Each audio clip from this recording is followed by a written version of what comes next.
Hello, everybody. Let's discuss another geometry question. Okay. Okay. This is positive x-axis. This is positive y-axis. This is a right angle triangle OAB. And inside the triangle, we have two circles. The bigger circle has center C1, whose coordinates are 12, 12. And the smaller circle has center C2 and radius 3. Okay, we need to find the area of triangle OAB, this entire triangle. We need to find its area. All right, I'm not going to use the coordinate approach for this problem. Okay, 12, 12, isn't it? So this basically means if these two are joined,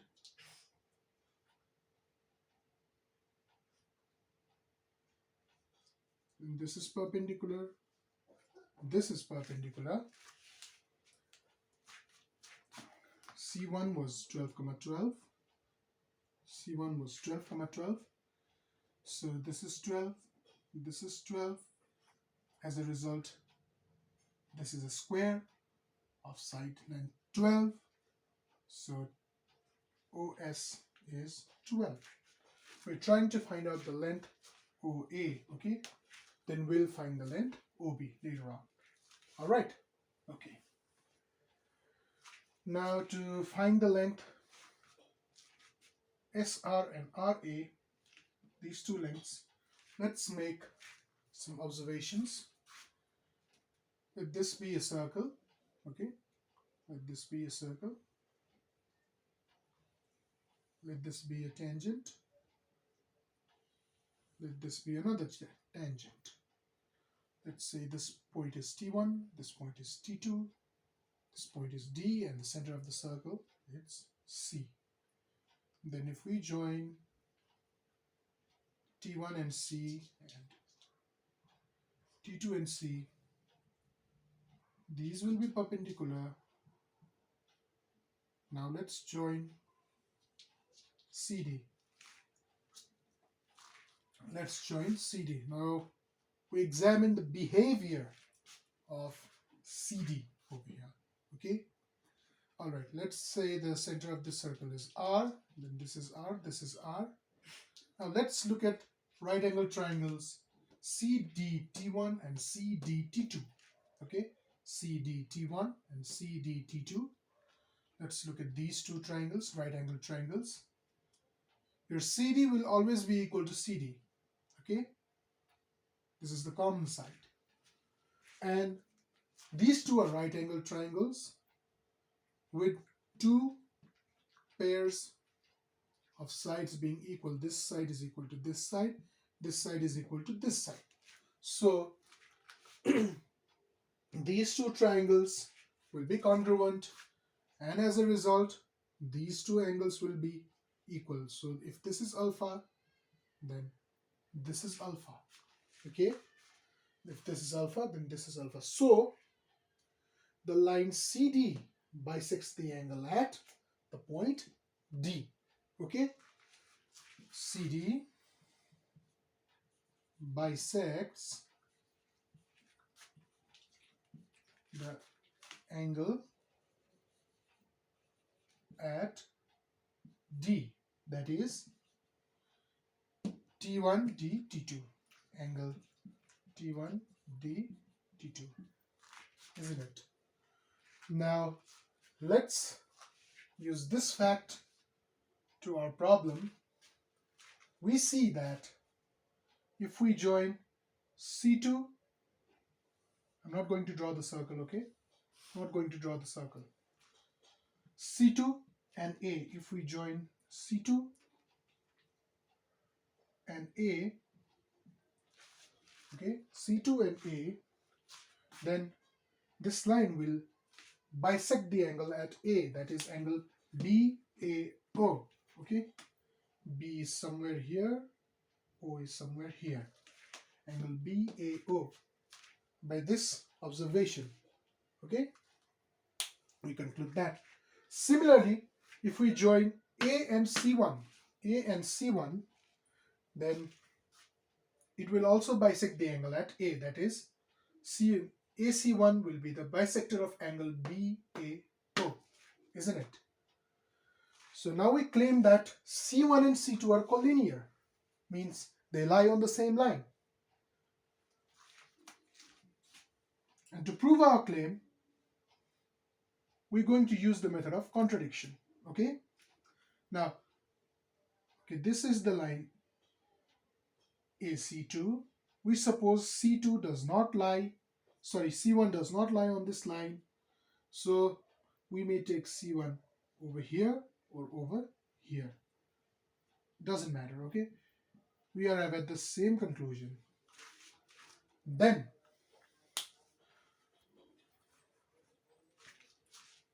using this argument, we see that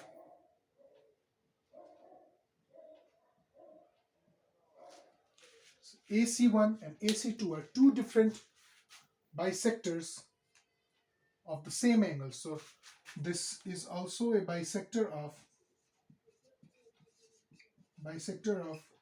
angle BAO, and this is also a bisector of angle BAO, and the two bisectors are different.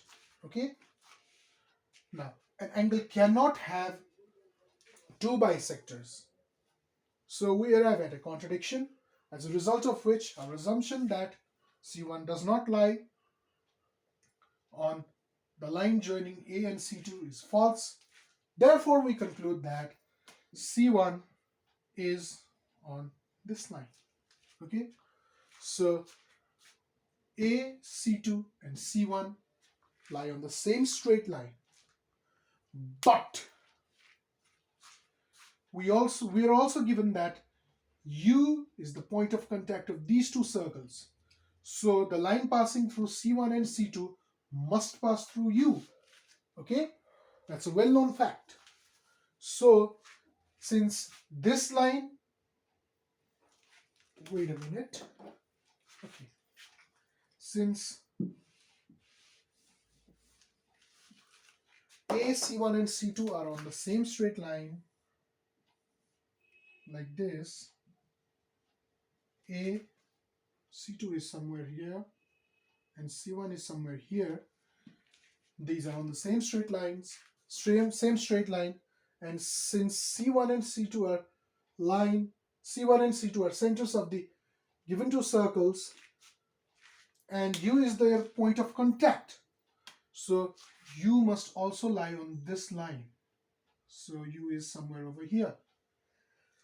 So all in all, we can conclude that the 4 points A, C2, U and C1, they are on a common straight line. They lie on the same straight line. Or C1, U, C2 and A, they are collinear. Okay? We conclude that they are collinear. So let's draw a straight line passing through these 4 points.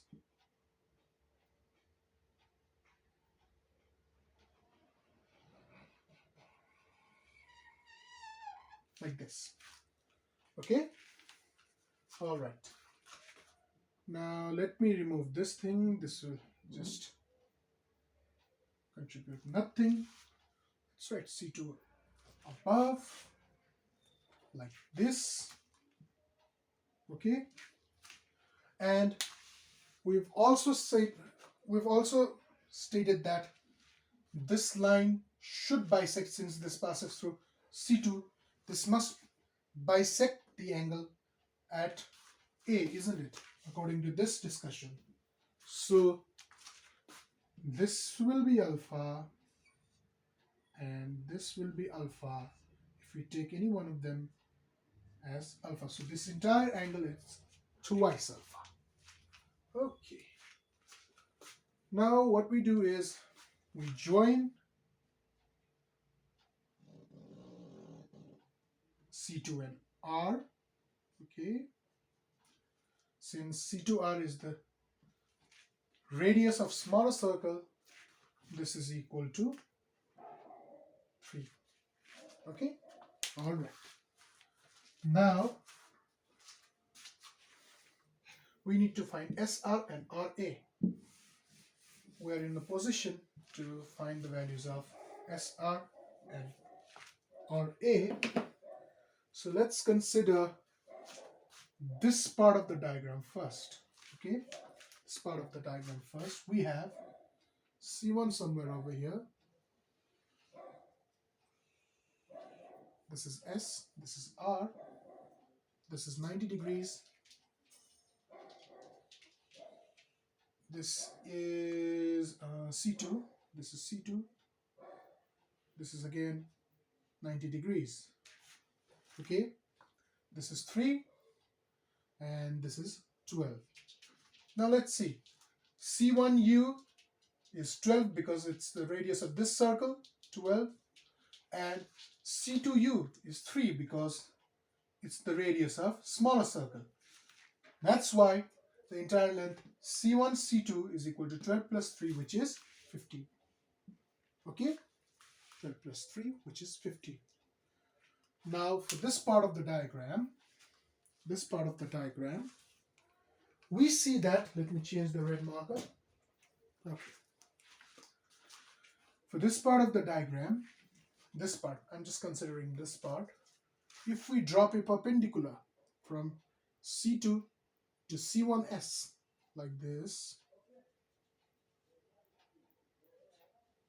let's call this point K, then we see that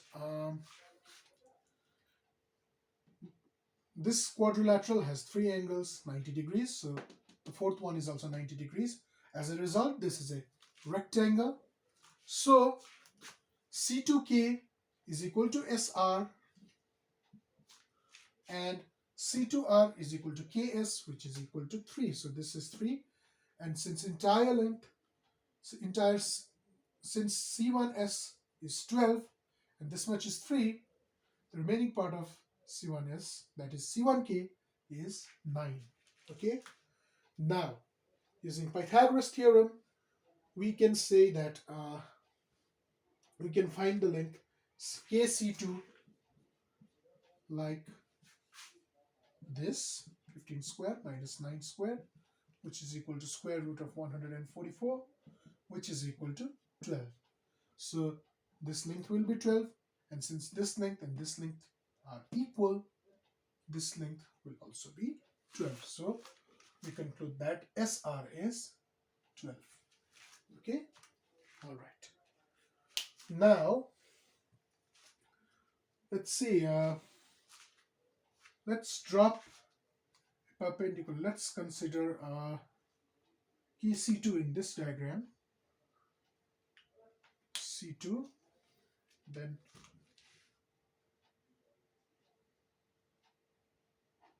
let's say this is KC2. Okay, this is C here, this is C2 here. Okay, KC2. Then let's see, this line and this line, they are parallel, isn't it? These are parallel. Rectangle is a parallelogram, so these two lines are parallel, as a result of which I just said that this line is parallel to this line, and since corresponding angles between the parallel lines are equal, if this is alpha, this angle is also alpha, isn't it? So this angle is also alpha. Now from this discussion, we see that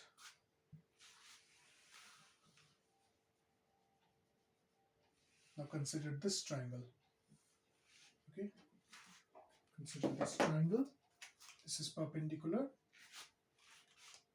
This was K. Okay. Now from this triangle, from all these discussions, we can conclude that from this triangle that tan alpha is equal to 9 over 12, which is nothing but 3 over 4. Okay? Yeah. Now consider the smaller triangle over here. Okay. Now we do not need this part. We don't need this. We need the value of tan alpha, obviously. Okay. Now let's see. Tan alpha is equal to 3 over 4. So in this triangle, this is right angle, this is R, this is C2, and this is A. This is alpha, this is 3. So from this triangle, we see that tan alpha is equal to 3 over RA. So 3 over RA is equal to 3 over 4, which gives RA is equal to 4. Okay? So RA is equal to 4. Hence, this side is equal to 12 plus 12 plus 4 means 12 plus 12 is 24. So 24 plus 4, it's 28. Okay? 28. OA is equal to 28. Okay. Now, let's calculate the length of OB. Let's calculate the length of OB. Tan alpha is equal to 3 by 4. Remember that? Okay. Now consider the big triangle. Look at the big triangle.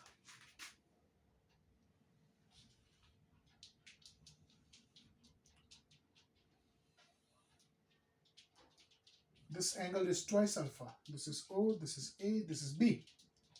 Okay. This angle is twice alpha. This length is 28. And we just calculated that tan alpha is equal to 3 over 4. Now this is equal to, now tan twice alpha. Tan twice alpha from this triangle, it's equal to OB over OA, isn't it?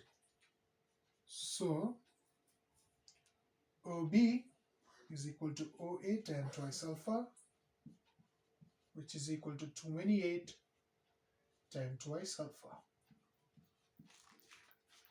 So this is 28 times tan twice alpha. Alright, this is 90. Now we do not need those circles, okay? We do not need these circles now. We're basically done with the pesky calculations. Okay? 28 tan twice alpha. Now we need to find the value of tan twice alpha. So we know that from the double angle formula, tan twice alpha is equal to twice tan alpha over 1 minus tan square alpha. Okay? So this is basically 2 times 3 over 4 using this value, 1 minus 3 over 4 squared. This is equal to okay, this is, we can cancel out 2, so this is 3 by 2 in the numerator times 1 over 16 minus 9 over 4. 16 minus 9 over 16, over 16, which is equal to 3 by 2 times, what is this, 16 over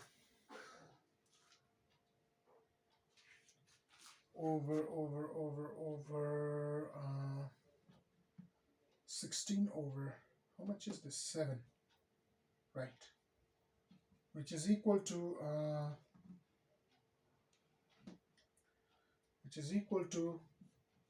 8, which is 24 by 7. Okay, this is equal to 24 by 7, which means yeah, 24 by 7. Yes, it's correct. 24 by 7. Okay. So this length is 28. So 28 10 twice alpha is equal to 24 by 7. Yeah. 28. 10 twice alpha is equal to 28 times, it was 24 by 7, which is equal to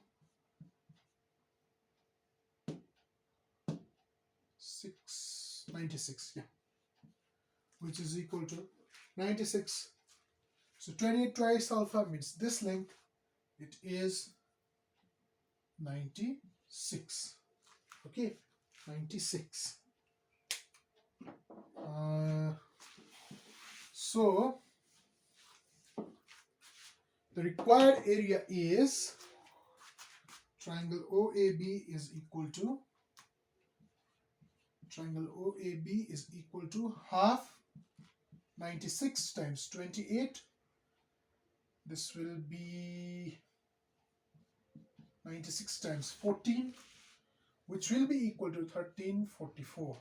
Okay, this is the required area, and that's what we were supposed to calculate. All right, this much for today.